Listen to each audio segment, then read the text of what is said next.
मराठवाड्याचे कर्मवीर लोकनेते ॲडव्होकेट गणेशराव दुधगावकर जागतिक खुली वक्तृत्व स्पर्धेचा विषय आहे भगवद्गीतेतील 18व्या अध्यायातील 66व्या श्लोकाचा खरा अर्थ काय.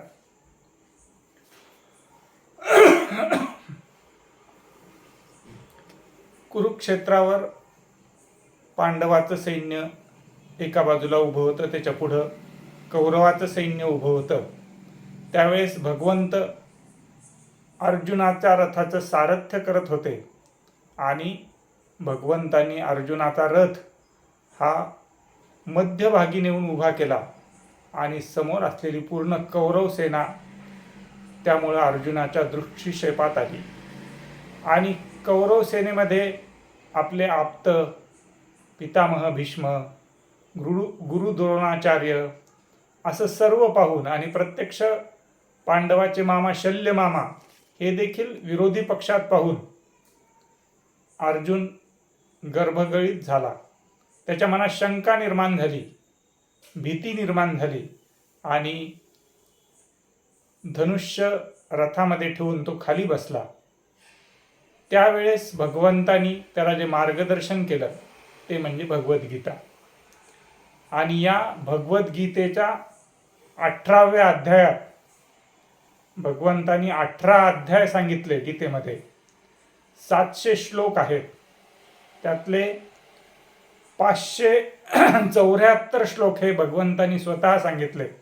84 श्लोक हे अर्जुनानं भगवंताला त्याच्या मनामध्ये जी शंका निर्माण झाली होती, त्याच्या मनामध्ये जे प्रश्न निर्माण झाले होते त्यावर विचारलेले आहेत. आणि हे सर्व संजय पाहत आहे आणि तो संजय राजाला म्हणजे धृतराष्ट्र राजाला हे सर्व कुरुक्षेत्रावर काय होत आहे हे सांगत आहे. अशा पद्धतीची भगवद्गीता ही आपण पाहिली आहे. आणि यातील 18व्या अध्यायातील 66वा श्लोक जो आहे म्हणजेच तो साधारणतः 688वा श्लोक आहे. यानंतर केवळ 6 श्लोक भगवंतांनी अर्जुनाला मार्गदर्शन केलेले आहे. त्या अर्थानं मार्गदर्शनाचा समारोपच या श्लोकामध्ये असल्यासारखा आहे. श्लोक आहे सर्व धर्मान परित्यज्य मामेकं शरणं व्रज अहं त्वं सर्व पापेभ्यो मोक्षयिष्यामि मा शुचः. या श्लोकाचा खरा अर्थ काय असा या वक्तृत्व स्पर्धेचा विषय आहे. सर्व धर्मान परित्यज्य म्हणजे सर्व धर्माचा त्याग कर. असं आपण जर शब्दशः असं गृहीत धरला तर तो या पद्धतीचा होतो की सर्व प्रकारच्या धर्माचा त्याग करून फक्त तू मला शरण ये, मी तुला सर्व पापातून मुक्त करेन, घाबरू नकोस.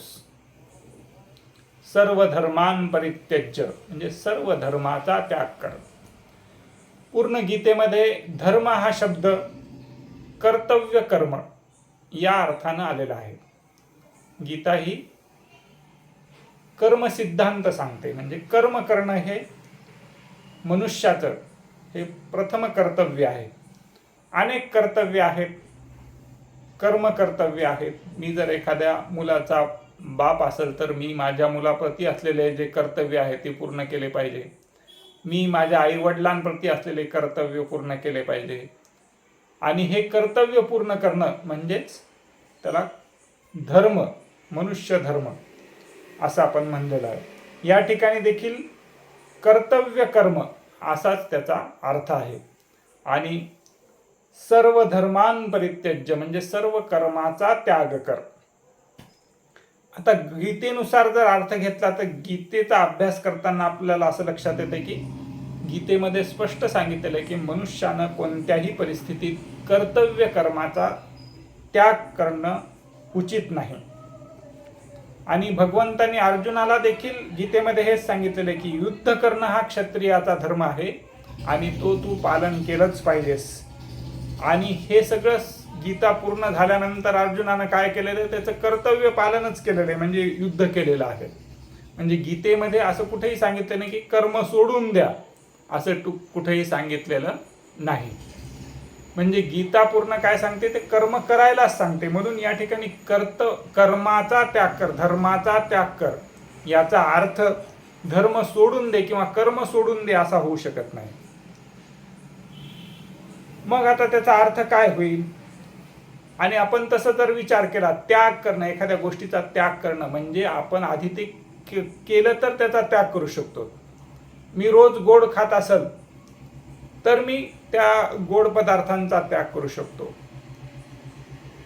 मला जर राग येत असेल आणि मला त्याचा त्याग करायचा असेल तर म्हणजे मला आधी राग यायला पाहिजे. म्हणजे स्वभाव धर्म जो आहे माझा, राग येणं, त्याचा त्याग करणं म्हणजे मला आधी राग आला पाहिजे. म्हणजे आधी कर्म झालंच पाहिजे, मगच त्याचा त्याग करता येतो. आणि मला तर वाटतं त्यागापेक्षाही अर्पण हा शब्द चांगला असावा. म्हणजे सर्व कर्माचा, सर्व धर्माचं तू माझ्या चरणी अर्पण कर. तू जे जे कर्म करणार आहेस, तू जो जो धर्म करणार आहेस, तो माझ्या चरणी अर्पण कर. उदाहरणच घ्यायचं झालं तर आता कर्म अर्पण कसं करायचं किंवा कर्माचा त्याग कसा करता येईल? कारण एखादी वस्तू आहे, साखर सोडून देणं, त्याचा त्याग करणं सोपं आहे.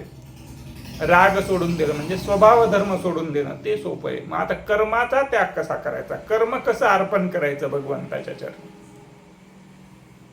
भारताचं, आपल्या देशाचं सैन्य हे सीमेवर देशाच्या रक्षणासाठी सदैव तत्पर असतं.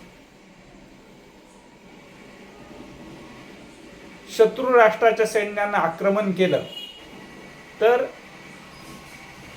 त्यापासून देशाचं संरक्षण करणं हे त्या सैन्याचं कर्तव्य आहे, कर्तव्य कर्म आहे, धर्म आहे. आणि अशा परिस्थितीमध्ये शत्रू राष्ट्रानं आक्रमण केलं आणि आपल्या देशातील सैन्यानं ते आक्रमण उद्ध्वस्त करताना त्यांच्यावर गोळीबार केला आणि एका सैनिकानं 10 शत्रू राष्ट्राचं सैन्य मारलं आणि तो जो हल्ला झालेला होता तो परतवून लावला. आता या ठिकाणी त्या सैनिकानं केलेलं कर्म काय, तर त्यानं 10 सैनिक मारलेले आहेत. मग आता हे 10 सैनिक मारले तर त्या आपल्या देशातील सैनिकाला त्याचं पाप लागेल, म्हणून त्याला फाशी होईल, की त्यानं केलेलं कर्तव्य कर्म हे देशासाठी अर्पण झालेलं आहे म्हणून त्याच्या देशामध्ये गौरव होईल, त्याला शौर्य पदक प्रदान करण्यात येईल. तर निश्चितच आपल्या देशामध्ये त्याचा शौर्य पदक देऊन सन्मान होईल. म्हणजे त्याला पाप लागणार नाही, त्या पापातून तो मुक्त होईल. कारण काय, तर त्यानं केलेलं कर्म हे देशाला अर्पण झालेलं आहे, देशासाठी त्यानं ते कर्म केलं. तोच सैनिक जर उद्या गावात गेला त्याच्या आणि त्या ठिकाणी त्यानं भांडण केलं आणि त्यानं त्या ठिकाणी जर एखाद्या मनुष्याला मारलं तर त्या ठिकाणी मात्र ते कर्म त्यानं स्वतःसाठी केलेलं आहे म्हणून त्याला पाप लागेल, त्याला फाशी होईल. म्हणजे एखादं कर्तव्य कर्म हे देशासाठी केलं, सत्यासाठी केलं, म्हणजे सत्याला अर्पण केलं. परमात्मा सत्य म्हणजे काय, तर परमसत्य, परमसत्य म्हणजे काय, तर परमात्मा.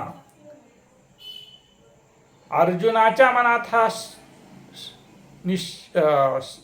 प्रश्न निर्माण झाला होता की मी जर माझ्या गुरुजनांना अपमान केला, गुरुजनांना मारलं, पितामहांना मारलं, माझ्या आप्तस्वकीयांना मारलं तर त्याचं पाप मला लागेल.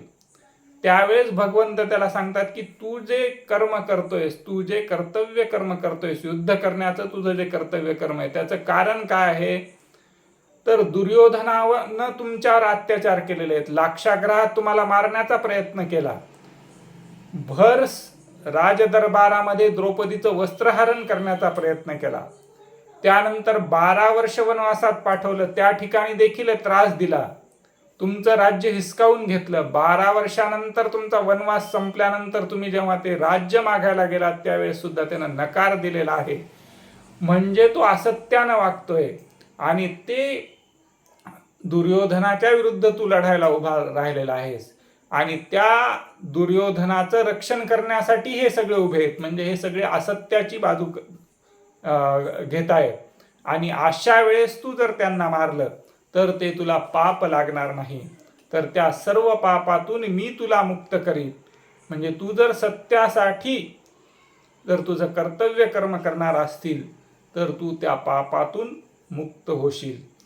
अहम त्वा सर्व पापेभ्यो मोक्षयास्यामी. मी तुला सर्व पापातून मुक्त करीन. पुढचा शेवटचा शब्द असा आहे की मा शुचः, म्हणजे चिंता करू नकोस, भिवू नकोस. कर्म करताना मनात शंका नको. मनात शंका निर्माण झाली तर त्याचं रूपांतर भीतीत होईल, आणि त्या तशा मनानं तू जर युद्ध करायला उभा राहिलास तर तुझ्या हातून कर्म होणार नाही. कर्म जे तुला करायचे ते योग्य पद्धतीनं होणार नाही. म्हणून निशंकोच मनानं तू युद्ध कर, न भीता युद्ध कर. एक हुशार मुलगा आहे, तो खूप अभ्यास करून परीक्षेला गेला. गणिताचा पेपर हातात मिळाल्याबरोबर त्यानं तो पेपर वाचून काढला आणि त्याच्या लक्षात आलं की काही गणित खूप अवघड आहेत आणि ते आता आपल्याला जमणार नाही. त्याच्या मनामध्ये शंका निर्माण झाली की आता मला हे गणित जमणार नाही. त्या शंकेचं रूपांतर भीतीत झालं, आणि भीतीत झाल्यामुळं मग त्याला ते पुढचा पेपर जे गणित येत होते ते पण सोडवता येत नाहीत. म्हणजे मनामध्ये जर संशय निर्माण झाला, मनात जर भीती निर्माण झाली तर कर्म बरोबर होत नाही. म्हणून भगवंत असं म्हणतात की सर्व धर्मान परित्यज्य मामेकं शरणं व्रज, अहम त्वं सर्व पापेभ्यो मोक्षयिष्यामि मा शुचः. तू सर्व धर्माचा, तुझे जे जे कर्म आहेत ते सर्व कर्म मला अर्पण कर. मला अर्पण कर म्हणजे सत्याला, परमसत्याला, परमात्म्याला अर्पण कर. त्यामुळं तुला कोणतंही पाप लागणार नाही. तू सर्व पापातून मुक्त होशील. आणि अशी कोणतीही शंका तुझ्या मनात तू निर्माण होऊ देऊ नकोस की तू जे कर्म करणार आहेस, तू जे युद्ध करणार आहेस त्यामुळे तुला पाप लागेल. आणि असं निशंकोच मनानं, भयभीत न होता तू युद्ध कर आणि तुझे सर्व कर्म हे जे आहे ते सत्यासाठी अर्पण कर. अशा पद्धतीचा अर्थ या श्लोकातून घ्यावा असं मला वाटतं, आणि असाच त्याचा अर्थ असावा. कारण अर्जुनाच्या मनात शंका निर्माण झाली होती आणि ती दूर करण्यासाठी भगवंत त्याला समजून सांगत होते. आणि ते समजून सांगण्यासाठी जेवढे काही श्लोक घेतलेले आहेत त्या श्लोकातील हा शेवटचा असल्यासारखा श्लोक आहे. आणि यानंतर अर्जुनाच्या मनातील भीती दूर झाली आणि तो युद्धासाठी उभा राहिला आणि त्यानं युद्ध पूर्ण केलं. हे पूर्ण पुढं आपल्याला ज्ञात आहे. एवढं बोलून मी माझे हे शब्द संपवतो आणि माझं हे जे भाषण आहे ते थांबवतो. परमात्म्याला अर्पण करतो. जय श्रीराम.